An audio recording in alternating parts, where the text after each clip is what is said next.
আল্লাহর হাবিব মুহাম্মদ সাল্লাল্লাহু আলাইহি ওয়াসাল্লামের আরশচুম্বী সম্মান মর্যাদার বিরুদ্ধে বাক স্বাধীনতার দোহাই দিয়ে নাস্তিকরা যখন তখন বেয়াদবি করে তাদের শাস্তি যদি না হয়, আমরা মনে করি মুসলমান এখনো বাংলাদেশে পরাধীন।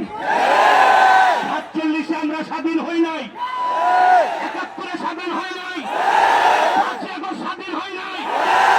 আরেকটা বিপ্লব হবে, তাদের রক্ত ঢেলে দিয়ে হবে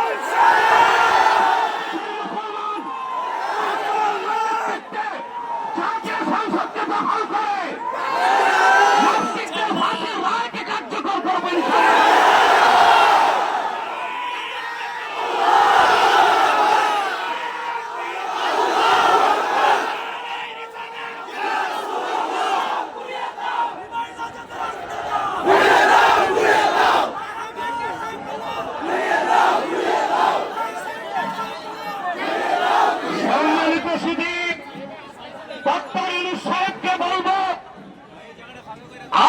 ইসলামের বিরোধিতার কারণে, নাস্তিক আর ব্লগারদের প্রশ্রয় দেওয়ার কারণে শাহরিয়ার কবির, মুনতাসির মামুন ওইসব নাস্তিকদেরকে প্রশ্রয় দিয়েছিল হাসিনা, ক্ষমতায় থাকতে পারে নাই।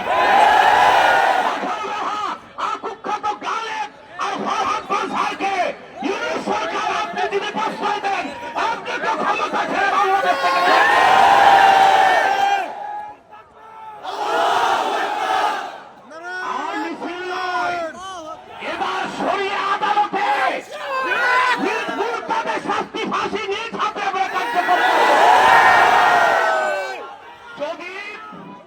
যদি আল্লাহ তার হাবিব সাল্লাল্লাহু আলাইহি ওয়াসাল্লামের বিরুদ্ধে বেয়াদবি করে যারা নাস্তিকদের মতে, সেটা যদি বাক স্বাধীনতা হয়, তাদের কল্লা কেটে দিবে, তা আমাদের হাতে স্বাধীনতা।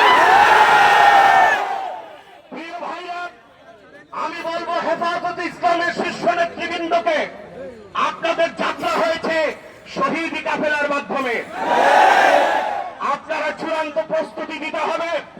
কুখ্যাত রাখাল রাহা গালেবকে গ্রেফতার করে ফাঁসি কাস্টে ঝুলাতে হবে। তাসলিমার কোন বই বাংলাদেশে চলবে না। কোরআন ও সুন্নাহ বিরোধী, আল্লাহ তার আখির নবী মুহাম্মদ সাল্লাল্লাহু আলাইহি সাল্লামের আরশচুম্বী সম্মান মর্যাদার বিরুদ্ধে যেই কথা বলবে, বাক স্বাধীনতার দোহাই দিয়ে আমরা আমাদের হাতের স্বাধীনতা চালু করে দিব। তখন আবার চরমপন্থা বলবে।